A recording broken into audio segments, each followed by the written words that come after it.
ఇటువంటి ఒకరోజు వస్తుందని ఊహించి అనేక సందర్భాల్లో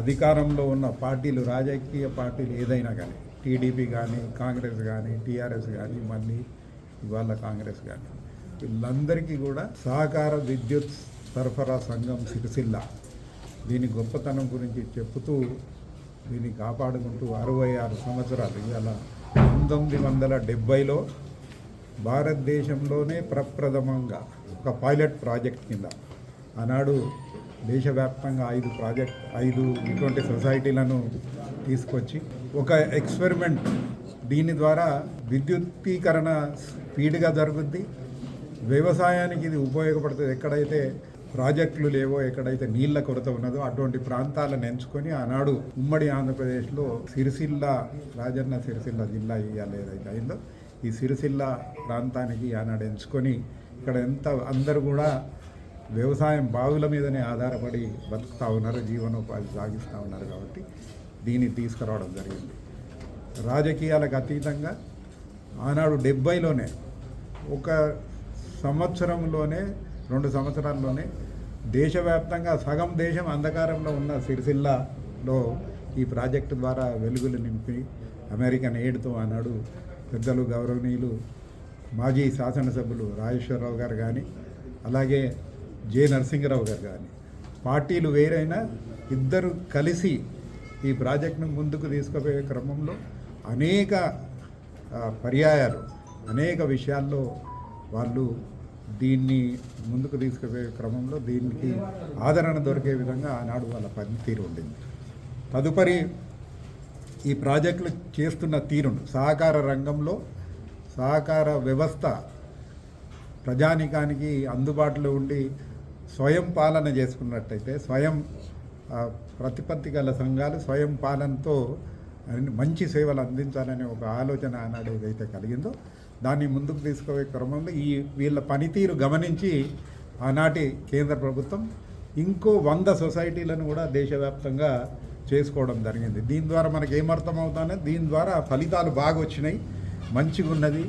కాబట్టి దీన్ని ఇంకా విస్తరింపజేయాలనే ఆలోచనతోనే ఆనాడు ప్రభుత్వాలు పనిచేసినాయి. కానీ క్రమేణా ఇవాళ రోజు అన్నిట్లో కూడా రాజకీయాన్ని పులిమి, ప్రతి విషయంలో కూడా రాజకీయ కోణంలో ఆలోచన చేసి మంచిగా పనిచేసే సంఘాలు ఇవాళ రోజు మనం గమనించవలసిన అవసరం ఉన్నది. నిరుటి సంవత్సరం 2025 సంవత్సరం యునైటెడ్ నేషన్స్ ఐక్యరాజ్య సమితి ఆ సంవత్సరాన్ని అంతర్జాతీయ సహకార సంవత్సరంగా ప్రకటించింది. అంటే ప్రపంచవ్యాప్తంగా సహకార ఉద్యమం ఏ రకంగా సాగుతూ ఉన్నది, సహకార సంఘాల ద్వారా, సహకార ఉద్యమం ద్వారా ప్రజానీకానికి ఎటువంటి సేవలు అందుతూ ఉన్నాయని గుర్తించి గమనించి 2012లో ఒకసారి, మళ్ళీ 2025లో, మొన్న ఈ సంవత్సరం పూర్తి అయ్యే సమయంలో మళ్ళీ ఐక్యరాజ్య సమితి ఒక ప్రకటన కూడా చేసింది. ప్రతి 12 సంవత్సరాలకు వచ్చే ముందు ప్రతి 12 సంవత్సరాలకు ఆ సంవత్సరాన్ని అంతర్జాతీయ సహకార సంవత్సరంగా డిక్లేర్ చేయాలి అని ఒక గొప్ప నిర్ణయం ఇవాళ ఐక్యరాజ్య సమితి తీసుకుంటే దాన్ని నీరుగారే ప్రక్రియ ఇక్కడ జరుగుతూ ఉన్నది. ఎంతో దూరం పోనక్కర్లేదు. 4 సంవత్సరాల క్రితం కేంద్ర ప్రభుత్వం, ఇవాళ బీజేపీ ప్రభుత్వం అధికారంలో ఉంది. 75 సంవత్సరాలు స్వాతంత్రం వచ్చినాక కూడా ఒక మంత్రిత్వ శాఖ లేకుండా సహకారం వ్యవసాయానికి అనుబంధ సంస్థ అని దాంట్లో ముడిపెట్టి సహకారాన్ని నిర్వీర్యం చేసే క్రమంలో బీజేపీ ప్రభుత్వం, నేను టీఆర్ఎస్ అయినా ఇవాళ బీజేపీని నేను అభినందిస్తూ ఉన్నాను. ముఖ్యంగా అమిత్ షా లాంటి ఒక గొప్ప మనిషి, అంటే హోమ్ మినిస్టర్, మోస్ట్ పవర్ఫుల్ మనిషి, దేశంలో నంబర్ 2 మనిషి, ఆయన కూడా సహకార వ్యవస్థ దీని గొప్పతనాన్ని గుర్తించి దీని ద్వారా జరుగుతున్న ప్రయోజనాలను గుర్తించి ఒక మంత్రిత్వ శాఖ ఏర్పాటు చేసి ఆయనే స్వయంగా దీనికి మంత్రి అయినారంటే దీనికి ఎంత ప్రాధాన్యత ఉన్నది, ఎంత ప్రాముఖ్యత ఉన్నది, ప్రజలకు ఎటువంటి సేవలు అందిస్తూ ఉన్నది సహకార సంఘాలు అనేది మనం గమనించవలసిన అవసరం ఉన్నది. ఈ 4 సంవత్సరాల్లో అనేక మార్పులు తీసుకొచ్చింది కేంద్ర ప్రభుత్వం. సహకార వ్యవస్థను ముందుకు తీసుకుపోయడానికి ఇవాళ ఉన్న 8 లక్షల సంఘాలను ప్రతి గ్రామానికి ఒక సహకార సంఘాన్ని ఏర్పాటు చేయాలి, సహకార వ్యవస్థను బలోపేతం చేసి ముందుకు తీసుకుపోవాలి. దీని ద్వారా అద్భుతమైన ఫలితాలు వస్తూ ఉన్నాయని కేంద్ర ప్రభుత్వం గుర్తించి ఒక గొప్ప నిర్ణయం తీసుకొని ఇవాళ ముందుకు సాగుతున్న తరుణంలో ఇక్కడ కాంగ్రెస్ ప్రభుత్వం ఇక్కడ ఉన్న కాంగ్రెస్ ప్రభుత్వం ఇవాళ ఇటువంటి నిర్ణయం ఏదైతే ఇవాళ తీసుకున్నదో నిన్న మనందరికీ తెలుసు.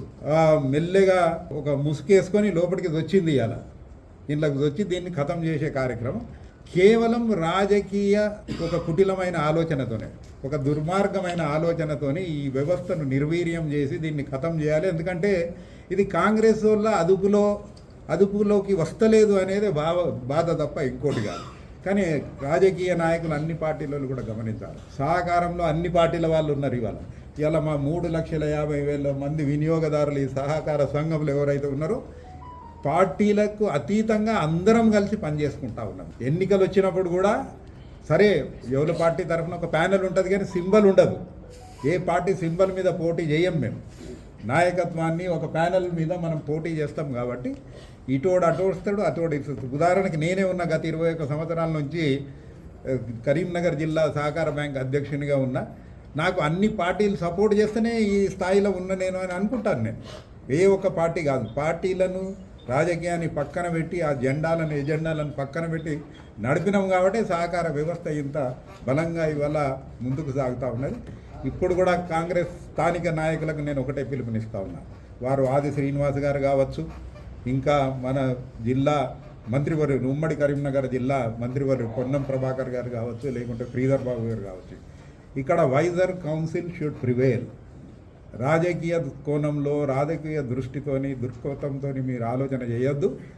ఏ రకంగా సేవలు అందుతూ ఉన్నాయి మనం చూస్తూ ఉన్నాం. పక్కనే ఇప్పుడు మా పక్కనే కామారెడ్డి ఉంటుంది, మా పక్కనే దుబ్బాక ఉంటుంది.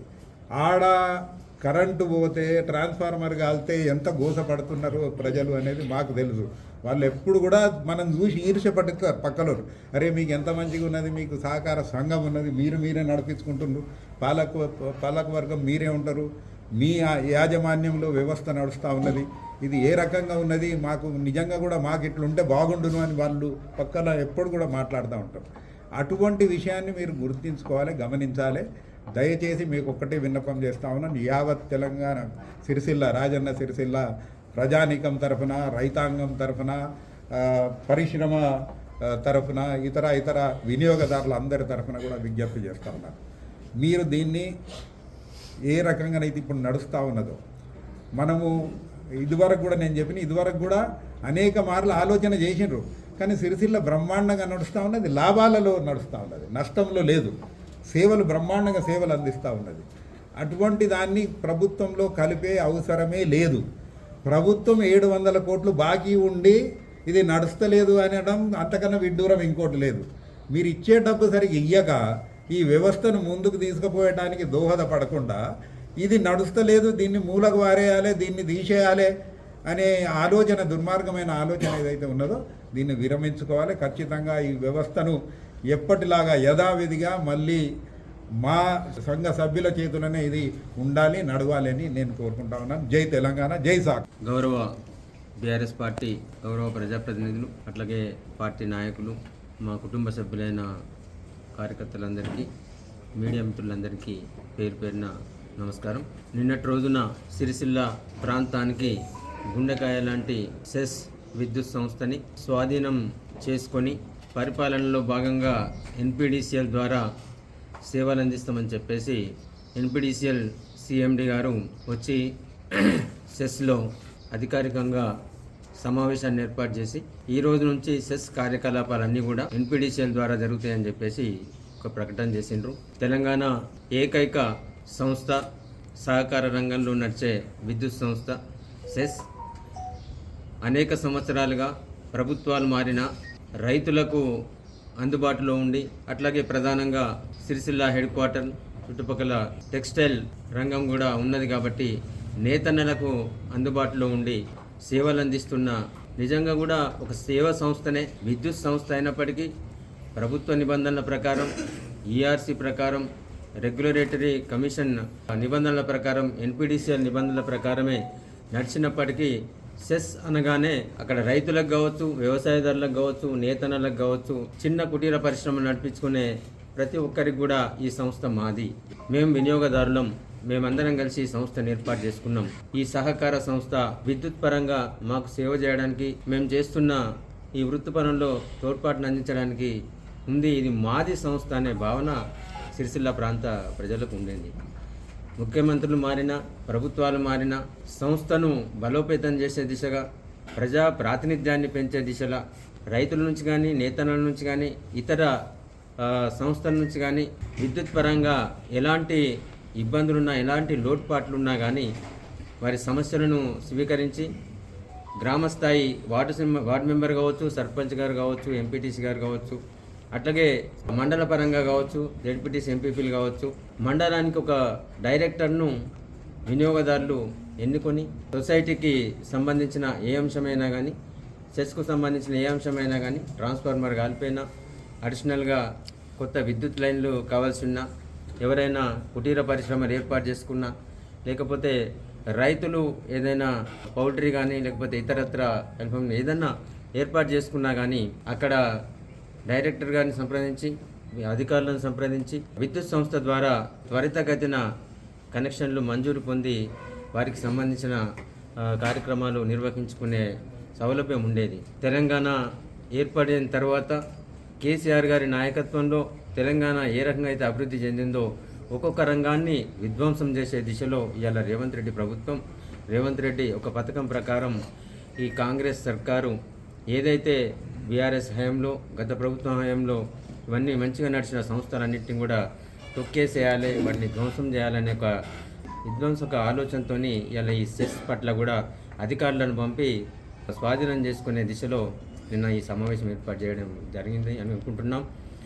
బీఆర్ఎస్ పార్టీ పక్షాన గౌరవనీయులు మాజీ మంత్రివర్యులు, స్థానిక శాసనసభ్యులు కేటీ రామారావు గారి నాయకత్వంలో ఈరోజు కూడా మేము ఈ పాత్రికేయ సమావేశాన్ని పెద్దలు బీఆర్ఎస్ నాయకులు, సీనియర్ నాయకులు, మాజీ పార్లమెంట్ సభ్యులు వినోద్ కుమార్ గారు, అట్లాగే టెస్కోప్ చైర్మన్, నాప్కాప్ చైర్మన్ రవీందర్రావు గారు, లక్ష్మీనరసింహరావు గారు, అందరి నాయకత్వంలో మా గౌరవ డైరెక్టర్లు, చైర్మన్, అట్లాగే మా మాజీ జడ్పీటీసీ, మాజీ ఎంపీపీలు అందరి నాయకత్వంలో ప్రతి గ్రామాన, ప్రతి మండలంలో కూడా నిన్నటి చర్య ద్వారా మేము తెలుసుకుంటే ప్రజల్లో నిరసన వ్యక్తమవుతూ ఉంది. సెస్ను కాపాడుకోవాలి, తప్పకుండా ఈ ప్రభుత్వ చర్యను ప్రతిఘటించాలి, తప్పకుండా ఈ వినియోగదారుల సంస్థ ఏదైతుందో ఈ సెస్ను తప్పకుండా కాపాడుతుందామని చెప్పేసి ప్రజలకు వస్తుంది. ఎందుకంటే ఒక ట్రాన్స్ఫార్మర్ కాలిపోయినా, లేకపోతే ఏదన్నా ఒక పోల్ అవసరం ఉన్నా, ఇంకెక్కడైనా కొత్త కనెక్షన్ అవసరం ఉన్నా వెంటనే స్పందించి సత్వరమే సేవలు అందించే సంస్థ సెస్ కాబట్టి దీన్ని కాపాడుకోవాలని ఉన్నది. తప్పకుండా ఈ ప్రజాభిష్టాన్ని గ్రామస్థాయి నుంచి వచ్చేది, మండల స్థాయి నుంచి వచ్చేదాన్ని తప్పకుండా ప్రతిఘటిస్తాం, నిరసన తెలియజేస్తాం.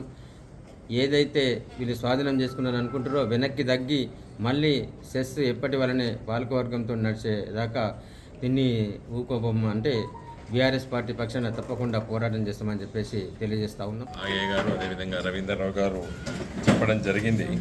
నేను క్లుప్తంగా 2-3 విషయాలు ఈ రాష్ట్ర ప్రభుత్వాన్ని అడగదలుచుకున్నాం. సెస్ ఉందా లేదా అది స్పష్టత కావాలని చెప్పి ఇలా రాజన్న సిరిసిల్ల జిల్లాలో ఉన్నటువంటి ప్రజానీకం అడుగుతున్నారు. చాలా ఆందోళనలో ఉన్నారు ప్రజలు. మా సెస్ మాకుందా లేదా, ఎందుకు ఉందా లేదా అని ఈ డౌట్ ఎందుకు ప్రజలకు వచ్చిందంటే, నిన్న సిఎండి వరుణ్ రెడ్డి గారు వచ్చి ఒక పత్రికాముఖంగా ఒక స్టేట్మెంట్ ఇచ్చారు, ఒక వ్యాఖ్యానం చేశారు. ఇది ట్రాన్సిషన్ అంటే మార్పు జరుగుతున్న సందర్భంలో ఒక ట్రాన్సిషన్ స్టేజ్లో ఉంది. సెస్ డైరెక్టర్సు, చైర్మన్, అది కోఆపరేటివ్ సిస్టము, వాళ్ళు ఎన్నికల్లో గెలిచారు కాబట్టి వాళ్ళని మేము ముట్టుకుంటలేమో అన్నాడు. మరి ముట్టుకున్నప్పుడు ఎందుకు వచ్చిండు ఆయన ఇక్కడికి అనేది నా ప్రశ్న. ఏ స్థాయిలో వచ్చిండ్రు మీరు, ఎందుకోసం వచ్చిండ్రు అనేది ప్రజల ప్రశ్న. ఎన్పీటీసీఎల్ సీఎండీగా వచ్చారు, ఎందుకు వచ్చిండ్రు? సెస్ రద్దయింది, ఇది మేము టేక్ ఓవర్ చేస్తామని చెప్పి వచ్చిండా? అలాంటి స్టేట్మెంటు వస్తుందని నేను అనుకున్నా, కానీ అట్లాంటివి ఇవ్వలేదా వారు. ఇది ట్రాన్సిషన్. ఏం ట్రాన్సిషను? సెస్ నుండి ఎన్పీటీసీకి పోతుందా? ఏది క్లారిటీ రావాలి. ఎస్, రాష్ట్ర ప్రభుత్వానికి అధికారం ఉన్నది అని అనుకుంటే రాష్ట్ర ప్రభుత్వం రద్దు చేసినాము, సెస్ లేదు. ఇక్కడ సిరిసిల్ల, రాజన్న సిరిసిల్ల జిల్లాలో ఉన్న కన్జ్యూమర్స్ అందరూ కూడా ఇంకా సెస్తో సంబంధం లేదు, ఇది ఎన్పీటీసీలో కలిపినాము అని చెప్తాడా? చెప్పలేదు. కాబట్టి ఇలా నేను రేవంత్ రెడ్డి గారి ప్రభుత్వంలో ఇద్దరు మంత్రులు, ఒకరు బట్టి విక్రమార్క గారు ఎలక్ట్రిసిటీ అంటే power minister, cooperative minister Tummala Nageswara Rao గారు. మరి వాళ్ళిద్దరూ ఏమనుకున్నారు? మీరిద్దరు అనుకొని సెస్ కోఆపరేటివ్ మూవ్మెంట్ను మేము రద్దు చేస్తున్నాం. సిరిసిల్ల రాజన్న జిల్లాలో 2 నియోజకవర్గాలు, ఒకటి వేములవాడ, ఒకటి సిరిసిల్ల రద్దు చేస్తున్నాము, ఇంకా లేదు అని చెప్పినా ప్రజలకు ఒక అర్థమవుతుంది. అటు కాకుండా ఇటు కాకుండా ఎప్పుడు ఏందో నాకు అర్థమవుతలేదు. అంటే ధైర్యం లేదా, లేకపోతే మోసం చేయదలుచుకున్నారా? క్లారిటీ కావాలి. నేను ఐఎమ్ ఆస్కింగ్ లీగలీ క్వశ్చన్ అడుగుతున్నా. నేను క్లారిటీ కావాలి. మొత్తం లోతుగా పరిశీలిస్తే ఏమర్థమైంది? మొన్న 31వ తారీఖు వారికి లైసెన్స్ రాష్ట్ర ప్రభుత్వం ఇవ్వాలి. సెస్కి లైసెన్స్ రెన్యూ చేయలేదు. లైసెన్స్ రెన్యూ చేయలేదు కాబట్టి కన్జ్యూమర్స్కు, వినియోగదారులకి ఇబ్బంది అవుతుంది. కాబట్టి నేను వచ్చినా అని చెప్పి ఎన్పిడిసిఎల్ సిఎండి గారు వరుణ్ రెడ్డి గారు చెప్తున్నారు. అంటే మళ్ళా లైసెన్స్ ఇస్తారా ఇయ్యారా? రాష్ట్ర ప్రభుత్వం ఇస్తే మళ్ళీ ఎన్పిడిసిఎల్ వెళ్ళిపోతుందా సిరిసిల్లకి వెళ్ళి? ఇది క్లారిటీ కావాలి. ఇప్పుడు ఈరోజు మా పార్టీ తరఫున మేము ఎందుకు అడుగుతున్నామంటే, ఈ సెస్ కోఆపరేటివ్ మూవ్మెంట్లో వచ్చిన దాని గురించి చాలా మంచి వివరణ రవీంద్రరావు గారు ఇచ్చారు. ఇంకో మా అమ్మమ్మ ఊరు ఈ నాగారం, కొండ్రాపేట మండలం. నేను 3వ తరగతి 4వ తరగతి చదువుతాను. ఇది మా అమ్మమ్మ గారు ఊరు, మా నాన్నగారిది పర్వతగిరి మండలం, ఏనుగలు, వరంగల్ జిల్లా. సెల్లులో ఇక్కడికి వద్దు, ఈడ కరెంట్ ఉండేది, మా ఊర్లో కరెంట్ ఉండకపోయింది. ఎప్పుడు 70ల, నేను గింత పిల్లగాని 70ల. అక్కడ మంచి పంట పొలాలు బాగుంటాయి, పచ్చదనం పొలాలు బ్రహ్మాండంగా. ఈడికి వస్తే నాకు అంత ఎడారిలాగా పడేది. ఏది మొక్కజొన్నలు, తర్వాత ఆముదంలో వేసుకునేది ఇక్కడ. కానీ లైట్ ఉండేది, కరెంట్ ఉండేది. రాత్రిపూట మాకక్కడనో ఇవి కందీలలు తుడిసేది సాయంకాలం పూట మా ఇంట్లో. పర్వతగిరి మండలం, ఏనుగల్ విలేజ్. ఇక్కడికి వస్తే కరెంట్ ఉండేది. కారణము సెస్. ఆ రోజు ఈ వెనుకబడ్డ ప్రాంతం ఇక్కడ అభివృద్ధి చేయాలని చెప్పి ఆనాటి శాసనసభ్యులు, ఇంతకుముందు వారు చెప్పినారు, రాజేశ్వరరావు గారు, నరసింహరావు గారు ఎంబడిబడి, ఆనాటి ముఖ్యమంత్రి బ్రహ్మాందరెడ్డి వాళ్ళందరి దగ్గర ఎంబడిబడి ఇక్కడ తీసుకొచ్చారు. అది బ్రహ్మాండంగా నడుస్తున్నది. నష్టాలు జరిగిందని చెప్పేది పచ్చి అబద్ధం. ఈరోజు బాయికి ఉన్నది ఎవరు? ఎన్పి రాష్ట్ర ప్రభుత్వం 700 కోట్లు సెస్కి ఇవ్వాలి. నష్టం జరిగింది, అవినీతి జరిగింది, ఇలాంటి అభాండాలు వేయద్దు. ఇది లాభార్జనలో ఉన్నటువంటి కోఆపరేటివ్ సొసైటీ. ఇది ఈడ వినియోగదారులు ఇంతకుముందు చెప్పిర్రు, ట్రాన్స్ఫార్మర్ కాలిపోతే 24 గంటల్లో ట్రాన్స్ఫార్మర్ వస్తుంది, కొత్త లైన్లు వస్తాయి. ఎవరైనా కొత్త మోటారో లేకపోతే బోరింగో ఓ బావి దోకుంటే కనెక్షన్ విత్ ఇన్ వారం రోజుల లోపల. ఈ 1970 అంటే 30 ఏళ్ళు, ఇది 26, 56 ఏళ్ళకి వెళ్ళి బ్రహ్మాండంగా నడుస్తుంది. అయితే ఇలాంటి కుటీల రాజకీయ ఎత్తుగడలు చాలాసార్లు జరిగినాయి. చంద్రబాబు నాయుడు ముఖ్యమంత్రి ఉన్నప్పుడు 87, 88, 89లో కూడా రద్దు చేయాలని చెప్పి ప్రయత్నం చేస్తే ఇది చాలా బాగుంది ముట్టుకోద్దని అనుకొని ఆయన విడ్రా అయ్యాడు. అప్పుడు జోగిపేటను రద్దు చేసేసారు. తర్వాత 2004లో వైఎస్ రాజశేఖర రెడ్డి గారు ముఖ్యమంత్రి అయిన తర్వాత ఆనాడు ఇక్కడ సిరిసిల్ల ఎమ్మెల్యే చెన్నమనేని రాజేశ్వరరావు గారు ఇక్కడ ఎమ్మెల్యే ఉండే, నేను అక్కడ హన్మకొండ ఎంపీ ఉండేది. వారు రిప్రజెంట్ చేసిన రాజశేఖర రెడ్డి గారి దగ్గరికి పోయి ఇక్కడ మీరు రద్దు చేయొద్దు, ఇది చాలా బాగా నడుస్తుందని. అప్పుడు ఇక్కడ ఎంపీ కేసీఆర్ గారు ఆలోచన చేసి ఒక లేఖ రాసిస్తే నేను రాజశేఖర రెడ్డి గారి దగ్గర పోయి కూర్చొని ఆ రోజు సెక్రటరియట్లు ఇచ్చి వచ్చిన, సార్ మీరు రద్దు చేయొద్దని చెప్పి. 2006లో 2007లో కరెక్ట్ ఇయర్ గుర్తులేదు నాకు. అప్పుడు కూడా ఫైల్ మూమెంట్ సీఎం దాకా పోయింది రద్దు చేద్దామని. కానీ అర్థం చేసుకొని విజ్ఞతతో ఆ రోజు వైఎస్ రాజశేఖర రెడ్డి గారు దాన్ని విడ్రా చేసుకున్నారు. మళ్ళీ కేసీఆర్ గారు ముఖ్యమంత్రి అయిన తర్వాత ఈ అసోసియేషన్లు ఉంటాయి, కొన్ని సంఘాలు ఉంటాయి, వాళ్ళు వీళ్ళు పోయి మళ్ళీ కావాలంటే కూడా కేసీఆర్ గారు కాదు ఇది బ్రహ్మాండంగా నడిచేటువంటిది అని చెప్పి దాన్ని పక్కబడేశారు. ఈఆర్సీలు ఇవన్నీ ఉంటాయి కదా, ఈ అలాంటి వాళ్ళు పేపర్ల మీద కాగితాల మీద చూస్తారు, ప్రాఫిటా లాసా, కాస్ట్ బెనిఫిట్ రేషియో, ఈ లెక్కలు చూసే వాళ్ళకి ఏ సక్కంగా అర్థం కాదు, ప్రజలు అర్థం కాదు, వాళ్ళకి ప్రజల సంక్షేమం అర్థం కాదు వాళ్ళకి. వాళ్ళు చెప్తే కూడా కేసీఆర్ గారు పక్క పెట్టారు. ఇప్పుడు ఈ రేవంత్ రెడ్డి దగ్గర కూడా గట్లాంటి వాళ్ళు పట్టుకపోయినట్టారు ఫైలు. రేవంత్ రెడ్డి గారు నేను కోరుతున్నా, సెట్ ఎసైడ్ ఈ ఆలోచన పక్క పెట్టాలి. ఎంత బాగా ఆలోచిస్తుందండి. ఇవాళ మొత్తం కరెంటు మొత్తం సోలార్ ఎనర్జీ వస్తున్నది. ఇవాళ ఇక్కడ సిరిసిల్లను స్టడీ చేసి ఇచ్చారు. మొన్న తుమ్మల నాగేశ్వరరావు గారు జర్మనీ పోతాడో నాకు తెలియదు, పోయి వచ్చిండా తుమ్మల నాగేశ్వరరావు గారు పోయేస్తాను, నేను పేపర్లో చదివిన. ఏది జర్మనీకి పోయి ఇక్కడ సోలార్ ఎనర్జీ అంటే ప్రతి ఊర్లో ప్రభుత్వ భూమిలో ఇట్లాంటి గుట్టల మీద మొత్తం సోలార్ ప్యానెల్స్ పెడితే సిరిసిల్ల సెస్కు కరెంటు రామగుండం కూడా ఇచ్చేది అవసరం లేదు, లేదా ఎవడు ఇచ్చేది అవసరం లేదు. ఇక్కడనే ఈ ప్రాంతంలో పట కోఆపరేటివ్ మూవ్మెంట్ కాబట్టి ఆ విదేశీ బ్యాంకులు లేదా ఆ గ్రీన్ ఎనర్జీ అంటారు, కార్బన్ పాయింట్స్ అంటారు, వాళ్ళందరూ డబ్బులు పెట్టి మేము ఇక్కడ సిరిసిల్లలో పెడతామని చెప్పి స్టడీ చేశారు. ఇది చాలా మందికి తెలియదు. సిరిసిల్ల సెస్ను ఒక కేస్ స్టడీగా కేంద్ర ప్రభుత్వం అడిగి భారతదేశంలో కోఆపరేటివ్ మూవ్మెంట్ ఎక్కడ ఉన్నది అని తెలుసుకొని దీన్ని ఐడెంటిఫై చేసి ఈ సెస్కు వాళ్ళు వచ్చేసేసి ఇక్కడ మన ప్రపంచంలో కూడా చాలా దేశాలు కంట్రిబ్యూట్ చేస్తాయి, కార్బన్ ఫండ్ అంటారు దాన్ని.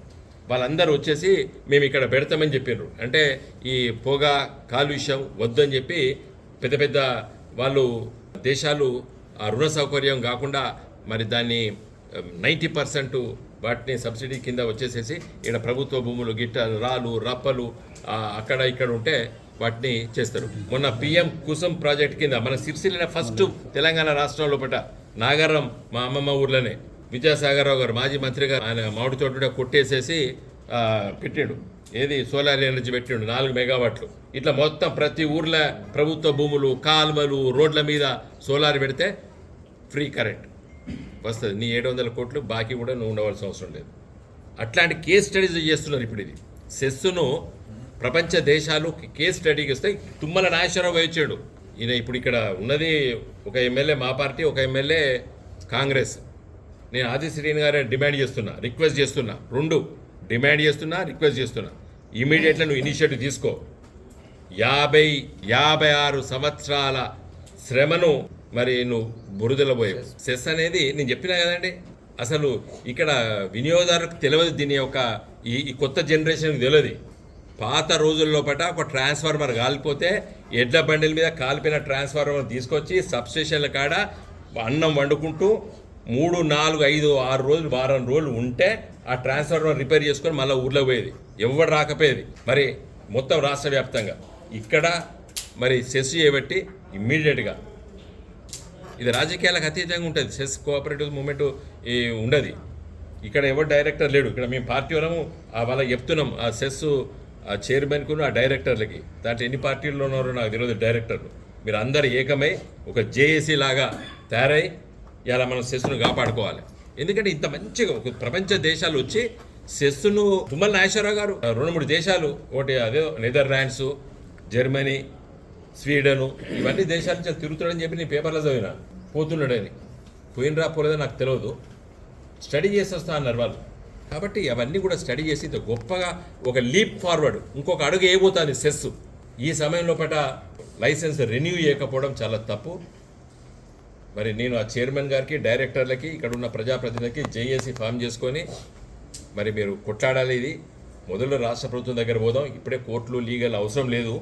రాష్ట్ర ముఖ్యమంత్రి గారి దగ్గరికి, మంత్రుల దగ్గరికి పోయి ఒక ఆలోచన చేసి మీరు విరమించుకోండి, ఇది బ్రహ్మాండంగా నడుస్తుందని చెప్పి వాళ్ళని ఒప్పిద్దాము. నెక్స్ట్ జనరేషన్కి ఒక మంచి గొప్ప ఆలోచనని, అవకాశాన్ని, కోఆపరేటివ్ మూమెంట్ రేపు మొత్తం కూడా సిస్టమ్ లోపల రావాల్సిందే. ఇవాళ వ్యవసాయం లోపల ఏం ఆలోచిస్తున్నారు? ఇవాళ నాకు డబ్బులు ఉంటే నేను అవసరం ఉన్న టైం లోపల పెస్టిసైడ్, యూరియా ఇవన్నీ కొడుతున్నాం. ఇంకొకరికి నా పక్కకు ఉన్నటువంటి రైతు డబ్బు లేకపోతే కొట్టుకోడు. ఏమైతే ఇక్కడున్న పురుగులు పోతానే దాంట్లో వాళ్తానే, మంచిగా ఆడకుండా రోజులు తింటానే, మళ్ళీ నా మందు పోయేది మళ్ళీ అవి ఇటు వస్తాయి. ఇది కాకుండా కోఆపరేటివ్ మూవ్మెంట్ ప్రకారంగా మొత్తం ఈవెన్ పెస్టిసైడ్స్ కూడా కోఆపరేటివ్ మూవ్మెంట్ ప్రకారంగా డ్రోన్స్ ద్వారా ఇవ్వాలని చెప్పి కూడా ఆలోచన చేసి కోఆపరేటివ్ మూవ్మెంట్ ముందుకెళ్తున్న టైంలో ఇట్లా దీన్ని దెబ్బ కొట్టడము రేవంత్ రెడ్డికి మంచిది కాదు. ముఖ్యంగా మన రేవంత్ రెడ్డికి తెలుసో తెలియదో నాకు తెలియదు. ఈయన ఎవరు, మన బట్టి విక్రమార్క పవర్ మినిస్టరు, తర్వాత తుమ్మల నాగేశ్వరరావు గారు కోఆపరేటివ్ మినిస్టర్, ముఖ్యంగా ఇక్కడ ఆది శ్రీనివాస్ బికాజ్ హీజ్ ఎమ్మెల్యే. ఒక ఎమ్మెల్యే కేటీ రామారావు గారు, ఒక ఎమ్మెల్యే శశిపరిధులు గారు. కేటీ రామారావు గారు ఇప్పుడు అమెరికా పోయే ముందు కూడా పొన్నం ప్రభాకర్ గారు, అదేవిధంగా మన దుద్దిల శ్రీధర్ బాబు గారికి, కవంపల్లి సత్యనారాయణ గారికి, మన మేడిపల్లి సత్యం గారు, ఒకరికో మన బోయినపల్లి మండలం మరి మేడిపల్లి సత్యం గారు, ఇల్లంతకుంట మరి డాక్టర్ కవంపల్లి గారు, మీరు ముగ్గురు ఎమ్మెల్యేలు ఇమ్మీడియట్గా వెళ్ళాలి, రిక్వెస్ట్ చేయాలి. కోఆపరేటివ్ మూవ్మెంట్ కొత్తగా ఆలోచన చేద్దామండి. రాజకీయాలు 5 ఏళ్ళు ఓడి గెలుతాడు, ఓడిపోతాడు, ఓడిపోయినోడు మళ్ళీ గెలుతాడు, గెలిచినోడు మళ్ళీ ఓడిపోతాడు. ఇదంతా సార్ ఈ దేశంలో ప్రజాస్వామ్యం నడుతూనే ఉంటుంది కదా. ప్రజల పట్ల ప్రేమ ఉండాలి, ప్రజల సంక్షేమం కోసం ఆలోచించాలి. ఇది ఒకటి మాత్రమే నేను చెప్తున్నా, లాసు నష్టాలు అనేది చాలా పచ్చి అబద్ధం. ఎవడు బాకీ ఉన్నాడో ప్రభుత్వం, రాష్ట్ర ప్రభుత్వం బాకీ ఉన్నది, లెక్కలు తీయాలి. అసలు ఇలా గట్లా అంటే ఎన్పిటిఎస్ఏలు దివాలా తీసింది, ఎస్పీటీఎస్ఏలు దివాలా తీసింది, రేవంత్ రెడ్డి అన్నట్టు రాష్ట్ర ప్రభుత్వం దివాలా తీసింది. ఆయన అంటాడు, నేను అంటాను. కాబట్టి అది కాదు కావాల్సింది. కాబట్టి మా రిక్వెస్ట్ ఏంటంటే రాజన్న సిరిసిల్ల ప్రజలు, అన్ని రాజకీయ పార్టీలు, మేధావి వర్గము, కార్మిక వర్గము, రైతు సంఘాలు అన్నీ కూడా ఇది రద్దు గిట చేస్తే జేఏసీ గిట ఫామ్ అయి వీళ్ళు పెద్ద మూమెంట్ తయారవుతుంది. ఇక్కడ అనవసరంగా గోక్కోకండి. ప్రజల సంక్షేమం చేసేటువంటి ప్రభుత్వం ఆలోచించి నిర్ణయాలు తీసుకుని, నేను చెప్తున్నా కానీ చంద్రబాబు నాయుడు నిర్ణయం చేసుకున్నాడు, ఆయన విడ్రాయాడు. వైఎస్ రాజశేఖర రెడ్డి నిర్ణయం చేసిండు, వారు విడ్రాయారు, మేమే పోయి కలిసాం అప్పుడు. కాబట్టి రేవంత్ రెడ్డి కూడా విడ్రా కావాలని చెప్పి నేను కోరుతున్నాను. జై తెలంగాణ.